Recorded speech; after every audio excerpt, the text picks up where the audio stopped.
ఈరోజు భారతదేశ వ్యాప్తంగా విద్యార్థి సంఘాల సమ్మె పిలుపు మేరకు నిడదవోలు పట్టణంలో విద్యార్థులు తరగతుల బహిష్కరణ కార్యక్రమంలో పాల్గొనడం జరుగుతూ ఉంది.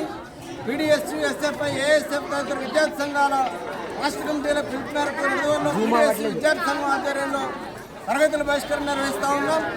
ప్రధానంగా పరీక్ష పేపర్ల లీక్లో విద్యాశాఖ మంత్రి ధర్మేంద్ర ప్రధాన్ బాధ్యత వహించాలని చెప్పేసి ఆయన తక్షణమే రాజీనామా చేయాలని చెప్పి డిమాండ్ చేస్తా ఢిల్లీ జంతర్ మంతర్ దగ్గర విద్యార్థులు ఆందోళన నిర్వహిస్తూ ఉన్నారు.